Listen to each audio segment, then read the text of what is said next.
మనం చదువుతూ ఉన్నప్పుడు కానీ లేదంటే ఉద్యోగం చేసేటప్పుడు కానీ లేదంటే ఏ పని చేసేటప్పుడైనా కానీ మనకు అత్యవసరమైన ఒక పవర్ కావాలి. ఏంటి ఆ పవర్ అంటే మెమరీ పవర్. మరి ఈ మెమరీ పవర్ పెంచుకోవడానికి ఏవైనా టెక్నిక్స్ ఉన్నాయా? ఉంటే ఆ టెక్నిక్స్ని ఏ విధంగా ఉపయోగించాలి, మన జీవితంలో వాటిని ఏ విధంగా ఉపయోగించి మన కెరీర్ని డెవలప్ చేసుకోవాలి అనే వివరాలు అందించడానికి మనతో పాటు ప్రముఖ సైకాలజిస్ట్ గణేష్ గారు ఉన్నారు. మరి వారితో మాట్లాడదాం. అలాగే ఈ డిస్కషన్లో పార్టిసిపేట్ చేయడానికి కొంతమంది స్టూడెంట్స్ కూడా ఉన్నారు, వాళ్ళని కూడా పరిచయం చేసుకుందాం. హాయ్ గణేష్ గారు. Hi students. హాయ్ గణేష్ గారు, ఈరోజు మన టాపిక్ మెమరీ. మరి ఈ మెమరీని మీరు ఏ విధంగా డిఫైన్ చేస్తారు? ఈ మెమరీని పెంచుకోవడానికి ఏమైనా టెక్నిక్స్ ఉన్నాయా? ఇప్పుడు ఫస్ట్ మెమొరీ అంటే అర్థం ఏంటి అనేది మనం ఫస్ట్ తెలుసుకోవాలి. అంటే ఏదైనా సరే దాన్ని మనం మన యొక్క న్యూరాన్ లెవెల్లో నిక్షిప్తం చేసుకొని మనం అనుకున్నప్పుడు మళ్ళీ వెలికి తీసుకురావడం అంటే రీకాలింగ్ అంటారు. ఎప్పుడైతే ఈ రెండు, ఒకటి నిక్షిప్తం చేయటం, ఒకటి బయటకు తీసుకురావడం, ఎప్పుడైతే ఈ రెండు పటిష్టంగా ఉంటాయో అతనికి మెమొరీ పవర్ ఉన్నట్టు లెక్క. అంటే అది కూడా సమయానికి అనుకూలంగా తీసుకురాగలగాలి, ఎప్పుడంటే అప్పుడు తీసుకొచ్చుకోగలగాలి, అప్పుడే అది మెమొరీ. దానికి టెక్నిక్స్ ఉన్నాయి. అంటే దానికి టెక్నిక్స్ కంటే ముందు కూడా బ్రెయిన్, అసలు మెమొరీ ఎక్కడ జరుగుతుంది, ఇదంతా కూడా బ్రెయిన్లో ప్రాసెస్ జరుగుతుంది. ఆ బ్రెయిన్ ఫిలాసఫీ, బ్రెయిన్ పనిచేసే విధానం తెలుసుకుంటే తప్ప బ్రెయిన్ ఎలా పనిచేసుకోవాలో మనకు తెలుస్తుంది. ఓకే. సో ఇక్కడ మనకు బ్రెయిన్ తీసుకున్నప్పుడు మనకు బ్రెయిన్ మనం ఫస్ట్ దీంట్లో 3 రకాల పార్ట్స్ అంటే ఫిజియాలజీ అంటారు దాన్ని. ఫిజియాలజీ తీసుకున్నప్పుడు మెమ్మేలియన్ బ్రెయిన్ అని ఒకటి ఉంటుంది, తర్వాత మనకు వచ్చి రెప్టిలియన్ బ్రెయిన్ ఒకటి ఉంటుంది, థింకింగ్ బ్రెయిన్ ఒకటి ఉంటుంది. ఇప్పుడు ఇందులో ఫస్ట్ తీసుకున్నాం అనుకోండి, ఫస్ట్ అన్నిటికంటే కింది ప్రాంతం తీసుకున్నప్పుడు అంటే ఈ ముందు కదా మెడ, ఆ కింది భాగం అంతా, వెన్నుపాము అంతా కూడా రెప్టిలియన్ బ్రెయిన్ అంటారు. ఓకే. సో ఆ రెప్టిలియన్ బ్రెయిన్లో యొక్క ఆ వెన్నుపాము యొక్క ఉద్దేశం ఏంటంటే శ్వాసక్రియ, ఆహారము, దప్పిక ఇలాంటి పనులు చేసుకోవడానికి పనికి వస్తూ ఉంటుంది. తర్వాత ఈ బ్రెయిన్ ఆపరేషన్ అంటే ఎప్పుడైతే ఆపరేట్ చేస్తామో ఈ బ్రెయిన్ ఎక్కువ ఆపరేట్ చేసినప్పుడు పద్ధతులు అంటే తొండ, బల్లి, ఈ పాకెట్ జంతువులన్నీ కూడా ఇవి ఎక్కువ డెవలప్ అయి ఉంటాయి వాటికి. కాబట్టి అలాంటి వాటి దగ్గరికి వెళ్ళినప్పుడు ఏమవుతుంది, కోపం వాటికి మన మీదకి అటాక్ చేయటమో, దూరంగా జరగడం జరుగుతుంటుంది. అలాగే మనుషులలో కూడా ఈ పద్ధతిలో ఈ బ్రెయిన్ తత్వాన్ని కనుక ఎక్కువ ప్రాక్టీస్లో ఉన్నప్పుడైతే ఊరికినే కోపం రావటం, అంటే ఊరికినే పారిపోవడం, పిరికితనం రావటం, ఈ రెండు జరుగుతూ ఉంటాయి. ఇది ఫస్ట్. కాబట్టి ఎవరైనా సరే మనల్ని చూసినప్పుడు ఏదైనా అన్నారనుకోండి, అన్నప్పుడు మనం కోపం తెచ్చుకున్నాం అనుకోండి, అర్థం ఏంటి, మన తొండ బల్లి బిహేవియర్ లాగా బిహేవ్ చేస్తున్నట్లు లెక్క. ఒకవేళ అలా ఎవరైనా చేసినా కూడా మనం నవ్వుకోవాలి వాళ్ళని, కానీ అనవసరంగా వాళ్ళ మీద వాగ్వివాదం చేసుకోకుండా ఉండటం. అయితే దానికి సంబంధం ఉంది. నెక్స్ట్ వచ్చేసరికి మమ్మేలియన్ బ్రెయిన్ తీసుకుందాం. మమ్మేలియన్ బ్రెయిన్లో మనకు కావాల్సినటువంటి మెమొరీ పవర్ కావాల్సినటువంటి సెంటర్ పాయింట్ ఉంటుంది అక్కడ ఎస్పెషల్లీ అమిగ్దల, ఎమోషనల్గా ఉంటుంది అన్నట్టు. ఎప్పుడైతే ఒకటి నేర్చుకోవాలి, ఒక ఎమోషన్ క్రియేట్ చేసామనుకోండి, అప్పుడు ఆ మెమొరీ ఎక్కువ నిక్షిప్తం అవుతుంది. ఆ తర్వాత అన్నిటికంటే మనకు చూసేది మనకు థింకింగ్ బ్రెయిన్ అనేది. అంటే మానవుడు యొక్క పరిణతి చెందడానికి గల కారణం ఏంటంటే ఈ థింకింగ్ బ్రెయిన్. అంటే మెదడు యొక్క పై భాగంలో, అంటే ఈ ఉంది కదా పై భాగంలో ముడతల రూపంలో ఉంటుంది. అది పరిచినట్లయితే ఒక న్యూస్ పేపర్ సైజులో స్ప్రెడ్ అవుతుంది. అది ఒక మామూలు అన్ని పరిణతి చెందిన జంతువుల కంటే మానవుడు ఉన్నతంగా ఎదగడం గల కారణం ఈ థింకింగ్ బ్రెయిన్ ఎక్కువగా ఉండటం. ఈ 3 తీసుకున్నప్పుడు మనకు అర్జెంటుగా మనకు ఉపయోగపడేది, ఈ జ్ఞాపక శక్తికి వాడుకునేది ఏంటంటే మిడ్ బ్రెయిన్, అదే మధ్య బ్రెయిన్ ఒకటి ఉంది కదా, అమిగ్దల అని చెప్పాను, అక్కడ పనికి వస్తుంది. తర్వాత నెక్స్ట్ మన పైన ఉన్నటువంటి థింకింగ్ బ్రెయిన్.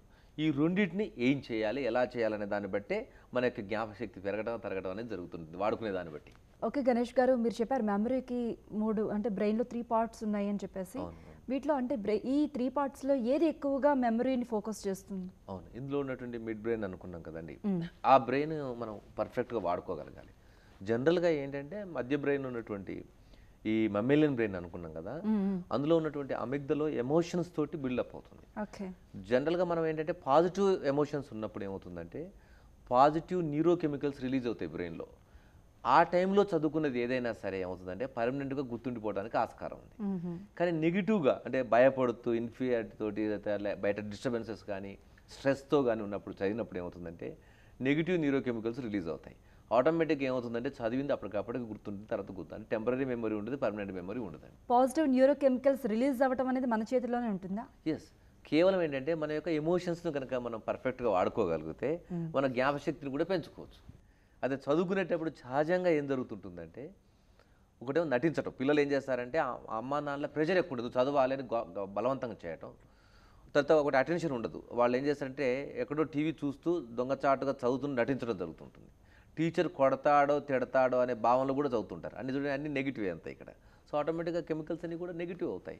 సో ఆటోమేటిక్గా చదివిందంతా కూడా ఏది గుర్తుండదు తర్వాత, అంతవరకు ఏం చదివినా ఏం గుర్తుండదు. This is the way. కాబట్టి దీనికి భిన్నంగా చేయగలిగితే ఏమవుతుందంటే ప్రతి వ్యక్తి కూడా నెంబర్ 1 గుర్తుపెట్టుకోవడానికి ఆస్కారం ఉంటుంది. ఓకే, అంటే ఈ మెమరీ పెంచుకోవడానికి ఏమైనా టెక్నిక్స్ ఉన్నాయా? We have techniques. అంటే ఫస్ట్ అసలు ముందు ఏంటంటే దీంట్లో మనం ఒక సీక్వెన్స్, ఒక లిస్ట్ గుర్తుపెట్టుకోవాలంటే కొన్ని టెక్నిక్స్, నెంబర్స్ గుర్తుపెట్టుకోవాలంటే కొన్ని పద్ధతులు అట్లా ఉన్నాయి. కొన్ని మనం ఫార్ములాస్ గుర్తుపెట్టుకోవాలంటే కొన్ని పద్ధతులు, తర్వాత ఆ విధంగా మ్యాథమెటిక్స్ ఫాస్ట్గా ఈక్వేషన్స్ కానీ, లేకపోతే స్క్వేర్స్ కానీ, తర్వాత క్యూబ్స్ కానీ ఇలా చెప్పాలన్నప్పుడు వాటికి కొన్ని పద్ధతులు ఉంటాయి. అది దానికి ఖచ్చితంగా శిక్షణ అవసరం. శిక్షణ లేకుండా మనం ఇప్పుడు స్పాట్లో అంటే కుదరదు. దానికి కొన్ని మనం వేరే ఈజీ మెథడ్స్ కొన్ని కూడా చెప్పచ్చు. అది ఓకే, మనతో పాటు స్టూడెంట్స్ ఉన్నారు, వాళ్ళు డౌట్స్ అడుగుదాం. మీ డౌట్ అడగండి. Hello sir, I'm Suman from Warangal. Sir, మనం జనరల్గా ఒక వ్యక్తిని కలుస్తాం ఏదో ఒక సో అండ్ సో సిచ్యువేషన్లో, అవును, మ్యారేజ్లో కానీ ట్రావెలింగ్లో కానీ. తర్వాత ఆ వ్యక్తిని సమ్ లాంగ్ పీరియడ్ తర్వాత చూస్తే ఆ పర్సన్ మనకు తెలుసు, బట్ అతని పేరు కానీ ఎలా కలిసామన్నది విషయం మనకు గుర్తురాదు. ఇలాంటి విషయాలు ఓవర్కమ్ చేయాలంటే ఎలా? ఈ ప్రశ్న చాలా ఇంపార్టెంట్. ఎందుకంటే వ్యక్తులను గుర్తించి వాళ్ళ పేరు పిలవగలిగితే మనం ఈ యొక్క కమ్యూనికేటివ్ వరల్డ్ లోపల సక్సెస్ సాధించవచ్చు. అయితే దానికి లాజిక్ ఏంటంటే ఫస్ట్ నీకు ఇంట్రెస్ట్ ఉండాలి, ఆసక్తి. అంటే జ్ఞాపక శక్తి పెంచుకోవడానికి ముఖ్యమైనటువంటి అవసరమైనటువంటి విషయం ఏంటంటే ఫస్ట్ ఇంట్రెస్ట్. అంటే నేను గుర్తుపెట్టుకోవాలి, ఇతను గుర్తుపెట్టుకుంటేనే నాకు ఉపయోగం, ఎప్పుడైనా భవిష్యత్తులో ఉపయోగపడుతుంది. ఫస్ట్ ఆ మోటివేషన్, అంటే నాకేంటి అంటారు దాన్ని, what is in it for me. అతను గుర్తుపెట్టుకోవడం నాకు లాభం ఏంటి, ప్రతి ఒక్కరి పేరు గుర్తుపెట్టుకోవడం లాభమే, అదొకటి ఫస్ట్. నెంబర్ 2, అతను బాగా అబ్జర్వ్ చేసి అతని పేరుకు అతని బాడీ ఫీచర్స్కు ఏమైనా సంబంధం కలుగుతుందా. ఫర్ ఎగ్జాంపుల్ ఒక ఆయన పేరు గణేష్ అనుకోండి, ఆయనకు బొజ్జ ఎక్కువ ఉందనుకోండి, ఫర్ ఎగ్జాంపుల్ గణపతి బొజ్జ, అట్లా మనం ఒకసారి లింక్ ఏర్పరచుకున్నప్పుడు ఏమవుతుంది గుర్తుంటుంది. మీరు అనొచ్చు, సరే అందరికి బొజ్జలు ఉంటాయా సార్, ముక్కు పొడుగు ఉంది అనుకోండి, గణపతికి ఏంటి టస్క్స్ ఇవి ఉంటాయి కదా, ఈ దంతాలు ఉంటాయి, దంతాల్లాగా మనం కనుక విజువలైజ్ చేసుకుందాం అనుకోండి, అక్కడ గుర్తొస్తుంది. అసలు అది కూడా లేదనుకోండి, చెవులు కూడా ఎక్కడో కాడ లింక్ అవుతుంది.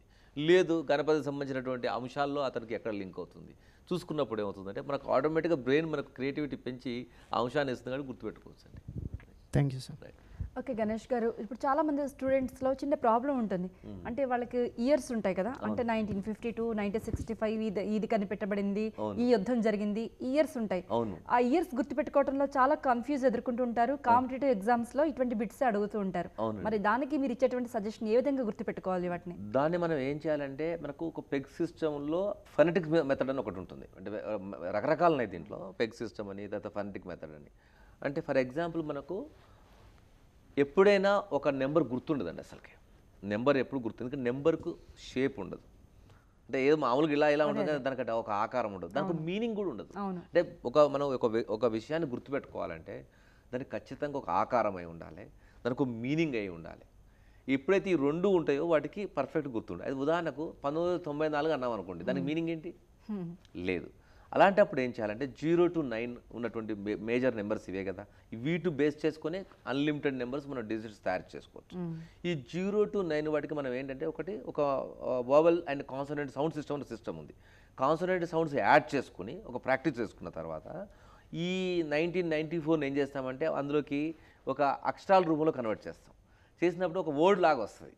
ఆ వర్డ్ని ఏం చేస్తామంటే అక్కడ జరిగిన సంఘటన ఏంటో చూసుకున్నప్పుడు ఏదో ఒక పదం దానికి లింక్ అవుతుంది.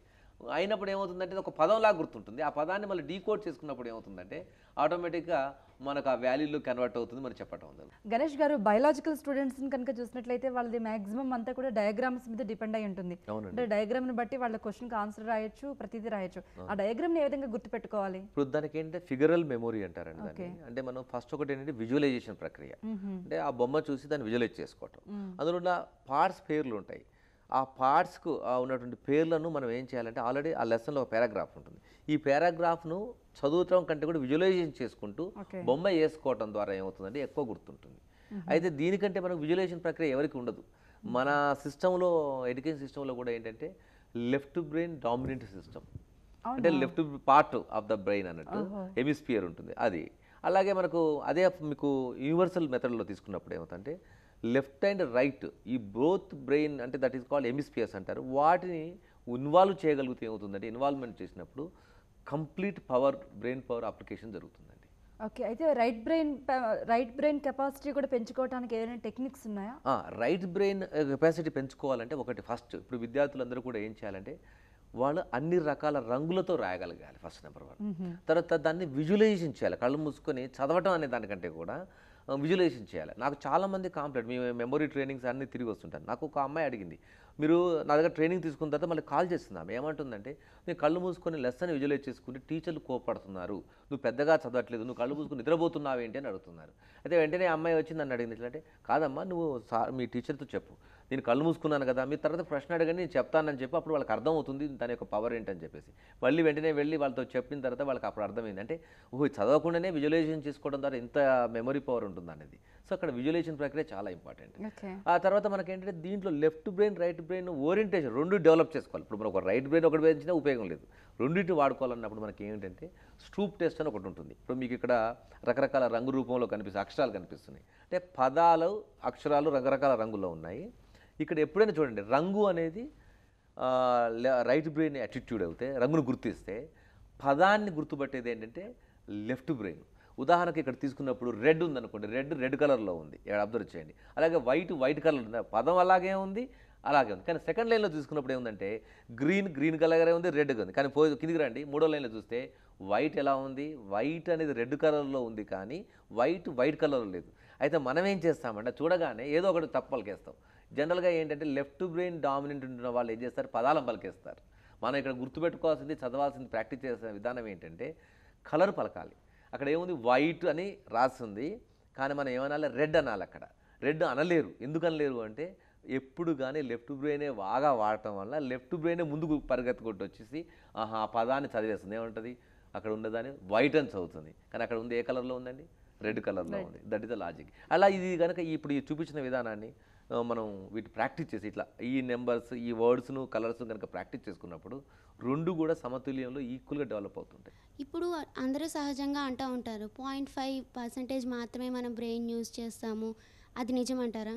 అట్లానేమి కాదు, అసలు అది కరెక్ట్. ఎవరో అంటుంటారు, మనకు మ్యాక్సిమంగా ఒక ఐన్స్టైన్ లాంటి వాడు 20-25% మ్యాక్సిమం. ఎందుకంటే ఐన్స్టైన్ పెద్ద ప్రముఖ శాస్త్రవేత్త కదా, అంత కొత్త సిద్ధాంతాలు, కొత్త సైంటిఫిక్ ఇన్నోవేషన్ చేసిన వాళ్ళు అంత కష్టపడి చేసినా అంతవరకే వాడాడు, మిగతా పర్సెంట్ వాడలేదు. అందుకని మరీ 0.02% అనేది కాదు. ఎవరు వాడతారు 0 అంటే ఎవరు బ్రెయిన్ అప్లికేషన్ చేయని వాళ్ళు 0.02కి వస్తుంటుంది. అంటే మీరు బ్రెయిన్ని ఎంత వాడితే దాని యొక్క యూసేజ్ అంత పెరుగుతుంటుంది, సింపుల్ లాజిక్. కాబట్టి you confirm into not for that one, you go for higher level. ఓకేనా, అప్లై చేయండి ఎక్కువ. Good morning sir, my name is Sudhakar. యాక్చువల్గా ఇప్పుడు డేట్స్ గుర్తుపెట్టుకోవడం, ఇయర్స్ గుర్తుపెట్టుకోవడం, ఫార్ములాస్ గుర్తుపెట్టుకోవడం అనేది చెప్పారు. అయితే మరి లాంగ్వేజ్లో ఇంగ్లీష్ లాంగ్వేజ్లో తీసుకుంటే కొన్ని స్పెల్లింగ్స్ ఉన్నాయి కదా, దాంట్లో ఒక 8 కొన్ని రూల్స్ ఉన్నాయి. ఆ రూల్స్ అప్లై చేసినప్పుడు అన్ని సందర్భాల్లో కూడా స్పెల్లింగ్స్ కరెక్ట్గా రావట్లేదు. అయితే దానికి సంబంధించి ఏమైనా? ఇతను మంచి ప్రశ్న వేశారు. ఇక్కడ మనం రీకాలింగ్ చేయాలంటే ఒకటి లాజిక్. అందరికీ కుడి చేతి వాటం ఉన్న వాళ్ళు అయి ఉంటే, అది అందరూ మళ్ళీ ఎడమ చేతి వాటం కుడి చేతి వాటం కూడా తేడా ఉంటుంది. కుడి చేతి వాటం అంటారు దాన్ని. అలాంటి వాళ్ళు ఏం చేయాలంటే ఎప్పుడు కానీ ఈ కను ఉన్నాయి కదా, కళ్ళు గుడ్లు అంటారు కదా, అవి 45 degreesలో ఇలా పైకి చూసి రీకాల్ చేసినప్పుడు త్వరగా గుర్తొస్తాయి. అయితే వీళ్ళు ఏం చేస్తారంటే టీచర్ కానీ లేకపోతే ఎగ్జామినేషన్లో కానీ లేకపోతే ఏదైనా గుర్తు తెచ్చుకోవాలనుకున్నప్పుడు ప్రశ్నలు అడిగినప్పుడు, టీచర్లు అడిగినప్పుడు కానీ వాళ్ళు అటు ఇటు కిందికి చూస్తుంటారు, లేదా ఇటు చూస్తుంటారు. అంటే అది ఆ టెన్షన్ క్రియేట్ చేసినప్పుడు ఎటో చూడటం వల్ల అది బ్రెయిన్ ఏం చేస్తుందంటే లేనిపోని క్రియేట్ చేసి ఇస్తుంది. అది అంటే ఏమవుతుంది, అసలు ఆన్సర్ కంటే కూడా తప్ప ఆన్సర్ వస్తుంది. కాబట్టి కరెక్ట్ ఆన్సర్ రావాలంటే ఈ రోజు నుంచి ప్రతి ఒక్కరు ఏం చేయాలంటే మీ కళ్ళు ఈ గుడ్లను పైకి ఇలా 45 degrees యాంగిల్ పైకి ఇలా చూసుకుంటే, అలవాటు చేసుకుంటే, చదివేటప్పుడు కూడా అలాగే విజువలైజ్ చేసుకొని ప్రాక్టీస్ చేస్తే వాళ్ళ రీకాల్ కూడా అలాగే త్వరగా వస్తుంది. రైట్ హ్యాండ్ లెఫ్ట్ హ్యాండ్ అంటుంది కదా, లెఫ్ట్ హ్యాండ్ ఎక్కువ యూజ్ చేసే వాళ్ళకి మెమరీ పవర్ ఎక్కువగా ఉంటుందని, ఇంటెలిజెన్స్ అని అంటారు. ఇది ఎంతవరకు నిజం? అట్లనే ఏం లేదు. ఇప్పుడు ఒకటి ఏంటంటే జనరల్గా ఏంటంటే మనకు 2 పద్ధతులు ఉన్నాయి. ఎవరైతే ఒక రైట్ హ్యాండ్ వాడే ఎక్కువ అలవాటు ఉందనుకోండి, వాళ్ళు మెమొరీ పవర్ పెంచుకోవాలనుకున్నప్పుడు, ఎందుకంటే లాజిక్ ఉంది ఇక్కడ, right part of the body parts ఉన్నాయి కదా, ఇప్పుడు బాడీ పార్ట్స్లో ఇవన్నీ కూడా లెఫ్ట్ బ్రెయిన్ యొక్క ఆధీనంలో ఉంటుంది. అలాగే left parts of the body ఉన్నటువంటి దాన్ని కూడా ఏంటంటే రైట్ బ్రెయిన్ యొక్క ఆధీనంలో ఉంటుంది. అయితే ఇప్పుడు మనం చూడండి, ఎప్పుడు కుడి చేయ వాడుతున్నాం, మన బాడీ పార్ట్స్ వాడుతున్నప్పుడు ఏదికి ఎక్కువ ఎక్సర్సైజ్ అవుతుంది, లెఫ్ట్ బ్రెయిన్కి ఎక్సర్సైజ్ ఎక్కువ అవుతుంది. అప్పుడు ఏమవుతుంది, అదొక్కటే డెవలప్ అవుతుంది. అందుకొరకే ఎవరైతే లెఫ్ట్ అలవాటు ఉన్న వాళ్ళు ఉన్నారో వాళ్ళు కుడి పార్ట్స్ తోటి ఎక్కువ పని చేయడం మొదలుపెట్టుకోవాలి. ఎవరికైతే కుడి అవయవాలు వాడుతున్నారో, కుడి వైపు పాటు ఉన్నటువంటి అవయవాలు వాడుతున్నారో వాళ్ళు అప్పుడప్పుడు ఎడమ చేస్తారు. అది ఇక్కడ ప్రాబ్లం ఉంది. టీ తాగేటప్పుడు జాగ్రత్త, వేడి కూడా ముఖం మీద పడడం కష్టం అవుతుంది. కొన్ని పనులు చిన్నగా అలవాటు చేసుకోవాలి. ఎడమ చేతులు కూడా అప్పుడప్పుడు రాయడం కూడా అలవాటు చేసుకుంటే ఇంకా మంచిది. అప్పుడు ఏమవుతుందంటే యాక్టివిటీ పెరుగుతుంటుంది. ఓకే సార్, మరో స్టూడెంట్ తను డౌట్ అడుగుతారు, మీ డౌట్ అడగండి. Good morning sir, my name is Mahesh, I'm from Chityala sir. యాక్చువల్గా బ్లైండ్ పర్సన్స్ అది ఒక 1 month బ్యాక్ జరిగింది కూడా పర్టికులర్గా ఒక స్టెప్ టు స్టెప్ గుర్తుంచుకుంటారు సార్. సో మనకు అన్నీ కరెక్ట్గా ఎందుకు పాసిబుల్ కాలేదు గుర్తుపెట్టుకోవడం? ఇక్కడ ఏమవుతుందంటే డిశ్చార్షన్ అనే ఒక ఎన్ఎల్పి అనే ఒక మెమొరీ అండ్ ఎన్ఎల్పిలో ఒక క్రియ ఉంది, ప్రక్రియ.